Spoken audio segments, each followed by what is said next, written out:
2021년 트렌드 코리아 보고서가 발표가 됐는데요. 그 속에 나타난 것들 중에서 5가지 시니어 라이프 스타일에 관련된 것들을 살펴보도록 하겠습니다. 안녕하세요. 저는 시니어 라이프 비즈니스를 연구하는 최학기입니다. 김난도 교수께서 트렌드 코리아 2022를 발표했는데요. 팬데믹 위기에 대응하는 전략은 무엇인가라는 화두를 던졌습니다.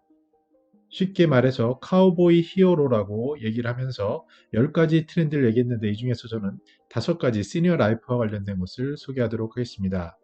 개인적으로는 서울대에서 금융논술학이라는 프로그램을 2015년에 런칭한 적이 있었는데 제가 기획 과정에 참여해서 김난도 교수께서도 강좌의 한 꼭지를 맡으셨던 기억이 납니다. 근데 놀라운 것은 그때 당시에도 인기가 많으셨는데 2009년부터 그때만 하더라도 소비자학과가 그렇게 지금처럼 각광을 받지는 않았는데요. 2009년부터 트렌드 코리아라는 것을 꾸준히 발표하고 계시고 벌써 이번에는 2021년까지 지속적으로 발표하면서 그 영향력이 점점 커지고 있다는 것에서 시사하는 바가 많다고 할 수 있겠습니다. 첫 번째로 뽑은 부분은 팬데믹, 즉 코로나 이야기인데요. 왼쪽에 보시는 장편은 맥킨지 컨설팅에서 초창기에 나왔을 때 시나리오를 만든 것입니다. 지금 우리가 어느 상황에 있는지는 우리들이 더 체감하는 부분이 있을 텐데요. 특히 최근 들어서는 K자 형태라고 해서 화랑인 종목과 굉장히 부진한 종목으로 나뉘어지고 시니어 삶에 있어서도 특히 중장년층의 경우에 약 25%에서 30%는 최근 6개월 동안 소득 금액이 0원인 그러한 아주 어떻게 보면은 냉혹한 현실 속에 있고 반면에 또 이 와중에 굉장히 호황을 이루는 그런 부류로 구분되는 그런 것을 맛볼 수 있는 시기였습니다. 굉장히 어려운 시기인데요. 그런데 여기서 우리가 느껴야 할 것은 무엇이냐면 예전에는 트렌드라는 것이요, 방향이 중요하다라고 얘기했는데 코로나가 바꾼 것은 트렌드의 방향이 아니라 속도다라고 얘기를 합니다. 저도 유튜브 많이 보는데 김미경 TV라든지 다른 곳에서도 계속 얘기하는 게 바로 속도, 특히 디지털에 대한 속도를 얘기하는데요. 최근 우리가 코로나를 통해서 비대면 사회로 약 5년 정도를 앞당겼다라는 그런 이야기들을 많이 듣곤 합니다. 마찬가지로 저희들도 제가 하는 오프라인 모임은 올해 코로나로 거의 이루어진 적이 없고 대부분은 이렇게 줌이라든지 온라인 미팅, 심지어 제가 관여하는 리서치나 컨설팅 부분에서도 줌을 통해서 회의를 하거나 이것을 통해서 컨설팅을 하거나 이런 부분도 굉장히 늘어나고 있습니다.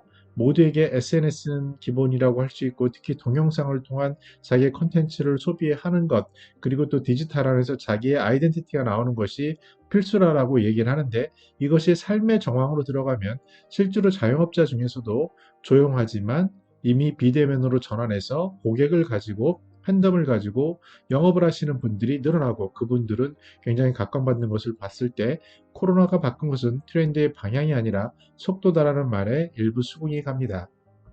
두 번째로 볼 부분은요, 롤코 라이프라는 겁니다. 즉, 시즌제, 짧은 생애주기, 숏캐팅, 마케팅도 굉장히 짧게 한다는 얘기인데요.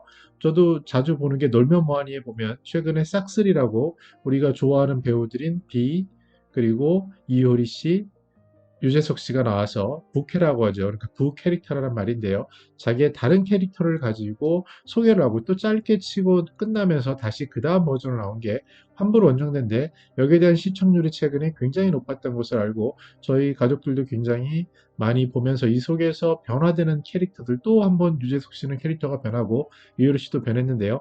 그러면서 새롭게 시즌제, 짧은 생애주기 쇼캐팅으로 나가는 모습이 벌써 우리의 미디어 소비라든지 실생활에서도 나타나지 않나라고 생각을 합니다. 이를 시니어 라이프에 비춰보면은 저의 경우인데요. 저도 이제 퇴직하고 이제 8년 차, 이제 9년 차로 넘어가는데요. 처음에는 너무 퇴직하고 좋으니까 맨발 걷기라는 운동에 푹 빠졌습니다. 그리고 이제 비영리 단체의 활동을 여러 개를 동시에 하면서 굉장히 행복감을 느꼈습니다. 그러다가 사업 저랑은 잘 안 맞는 옷으로 밝혀졌는데 사업을 한다고 또 여러 가지 사업체를 만들고 굉장히 노력했던 부분이 있고요. 그 다음에 다시 이제 프리랜서로 어떤 생활고 문제도 있고 그래서 이런 것들을 풀기 위해 교육이라든지 리서치라든지 컨설팅 이런 쪽으로 하는 프리랜서 생활을 하기도 하다가 최근에 이제 이런 과정 속에서 어떠한 강의를 찍다가 금융권 강의인데요. 동영상을 찍는 걸 보고 이거면 유튜브를 하면 되겠다라고 느낀 것이 1년 반 전입니다. 그래서 저도 이제 이렇게 아직도 미숙하지만 유튜버 과정을 하고 올해는 50플러스 재단에서 유튜브 강의를 듣고 조금씩 조금씩 개선되는 그런 모습을 볼 수 있습니다. 물론 저는 이게 짧은 8년간의 이야기인데 이 사이에 벌써 사업체는 주식회사 뭐 한 4개 정도, 비영리 단체도 4개 정도 굉장히 복잡하게 이렇게 했었던 기억들이 납니다. 그런데 제가 느낀 것은 삶의 N막이라고 하죠. 많은 분들은 퇴직하고 인생 2막이 있다 그리고 끝나는 것으로 생각하지만 주변의 분들을 보면 인생 9막까지 가신 분들이 있고요. 저도 크게 보면은 직장 생활하던 1막, 그리고 지금 말씀드린 이런 생활하는 2막, 그리고 또 다른 것을 준비하면서 나를 다시 응추리고 유튜브 콘텐츠를 만들면서 새로운 것을 준비하는 또 3막 이렇게 들어섰다라고 말씀드릴 수 있겠습니다. 그래서 많은 제 선배님들을 보더라도 뭐 9막까지 가시는 경우도 있고 이것은 삶이 나이가 들면서 삶의 경험과 자신의 방향을 찾아가는 이런 일들이 우리들이 앞에서 본 굳이 이런 유명인이 아니더라도 삶에 있어서도 이러한 부캐릭터라든지 새로운 다양한 삶의 흥미로운 것들을 찾는 노력들이 늘어날 것으로 생각이 듭니다. 세 번째로 꼽는 것은 집이라는 것이 이런 아름다운 것, 미적인 추구 외에 기능적인 것을 강조하는데요. 아무래도 코로나로 인해서 많은 가족이 집에서 생활하다 보면 거기가 사무실도 되고 또 홈 트레이닝이라고 일을 하는 공간도 되고 홈 카페라고 카페 하는 공간도 되고 이런 것들이 많이 생기면서 기능적인 것, 또 삶의 활동 범위가 집으로 이렇게 좁혀지는 것을 볼 수 있습니다. 또 하나의 트렌드는 슬리퍼를 신고 다닐 수 있는 역세권이란 뜻의 슬세권도 중요해지고요. 정부의 정책 방향도 마을 중심, 마을 주치 의사 선생님도 있고 마을에 어떠한 법을 도와주는 분도 계시고 마을 중심의 어떠한 돌봄 생태계를 만드는 이러한 것들의 키워드를 봤을 때 우리의 삶은 우리가 주로 머무는 집과 마을로 굉장히 그쪽에 강화되는 것을 볼 수 있습니다. 특히 멀리 떨어진 부분은 디지털이라든지 이런 것으로 일시적일 수도 있고 지속적일 수도 있겠지만 이러한 변화들이 일어나고 있다는 것을 주목해 볼 필요가 있다고 할 수 있겠습니다. 그 다음으로 볼 부분은요. 오하오라는 겁니다. 오늘 하루 운동이라는 뜻인데요. 운동이라는 것이 자신의 건강을 지키는 것 외에 시간을 보내는데 굉장히 중요한 역할을 합니다. 그래서 지금 사람들은 단순히 못하던 것을 하는 것에 뛰어넘어서 새롭고 재미있는 것을 찾아보려고 노력을 하는 모습을 볼 수 있고요. 그런데 이 운동이라는 것이 자기에만 국한된 것이 아니라 실은 운동을 통해서 소통을 하고 또 관계가 확장되는 그러한 중요한 의미가 있음을 알 수 있습니다. 나아가서 이 운동이라는 것을 통해서 자기다움을 갖춰가는데요. 특히 시니어들 중에 피트니스를 하시거나 운동으로 자신의 몸을 굉장히 탄탄하게 만드시고 또 그 건강미를 바탕으로 새로운 활력을 찾으시는 그런 선배님들을 많이 볼 수 있습니다. 그래서 오늘 하루 운동했니? 라는 이런 오하운이라는 것은 시니어 삶에 있어서 시니어의 생활 시간표라든지 이런 시간이라는 측면에서 굉장히 중요한 부분을 차지하는 키워드라고 할 수 있겠습니다. 끝으로 중고 패러다임의 확장이라는 것을 김남도 교수는 들고 있는데요. 시니어에 맞춰보면 중고라는 것이 왜 패러다임이 확장되는가를 보면 먼저 이제 비용을 절약하기 위한 것이 큽니다. 이런 코로나 위기 때 많은 분들이 비용을 줄이고 생활비를 줄이고 이것은 뭐 부의 크기가 있고 크고 많고의 차이가 없이 대부분 같은 현상을 보이게 되고요. 더 나아가서 친환경이라는 것을 생각하는 관점에서의 리사이클이라든지 그리고 더 나아가서 저 같은 경우도 옷 같은 경우는 이제 제 아들이 이제 덩치가 크기 때문에 그 옷을 제가 입게 되고 또 그것을 또 제가 입으면서 행복해하고 또 그 옷을 이제 요새는 유니섹스니까 저희 식구들이 다 뭐 아내부터 입는 것이 굉장히 자연스러운 그러한 문화로 바뀐 것 같고요. 차 같은 경우도 다른 컨텐츠에서 말씀드렸지만 새 것을 사는 것도 중요하지만 어떤 경제적인 문제도 있고 한다면 그것을 더 고쳐서 쓴다거나 그리고 집에 있는 공간도 마찬가지로 확장할 수 있는 여러 개 있으면 좋겠지만 그렇지 않다면은 기존의 공간을 비움으로써 넓히는 이러한 다양한 시도들이 일어나고 있는 것을 들 수 있겠습니다. 네, 정리해 보겠습니다. 2021 트렌드 코리아에서 밝힌 10가지 중에 시니어의 밝힌 건 5가지로 쭉 했는데요. 첫 번째로는 디지털의 속도가 굉장히 중요하다. 그리고 인생은 1막, 2막, 3막으로 끝나는 것이 아니라 여러 단계, 인생 엠막이 굉장히 펼쳐지고 이 설레는 새로운 단계들이 생기는 것들이 시니어 삶을 윤택하게 할 것이고 새로운 가능성을 열 것이다라는 부분이고요.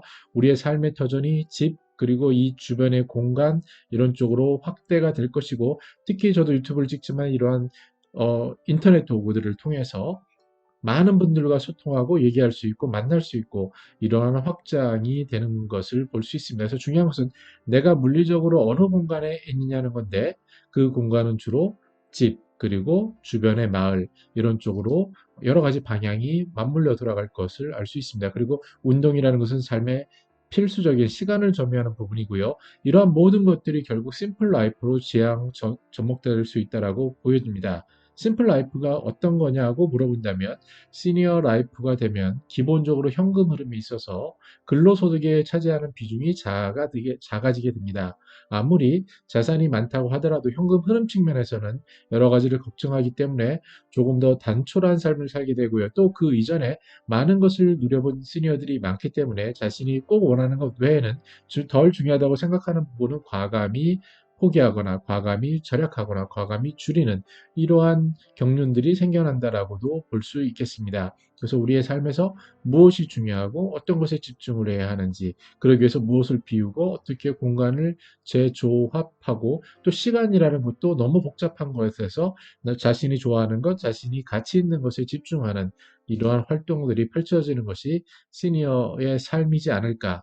그것이 2021년에는 코로나라는 큰 매개체, 특히 디지털 시대가 더 빨리 왔다는 것, 그리고 많은 삶의 다양한 경험들, 그리고 근로소득을 주는 일자리가 줄어드는 것, 행동 반경이 좁아지는 것, 그리고 자신에 대한 투자와 자신의 삶을 윤택하게 하는 것, 이런 것들이 맞물러져서 새로운 트렌드를 만들어 가고 있지 않을까 생각을 해보았습니다. 네, 오늘 이렇게 벌써 2021년 얘기를 하는 시즌이 왔는데요. 벌써 입동이라고 합니다. 제가 녹화하는 시점은요, 주말인데요. 그래서 이러한 입동에 벌써 겨울이 왔고 다시 또 2020년이 이렇게 빨리 지나갑니다. 어떤 삶의 가치를 주셨는지 궁금하고요.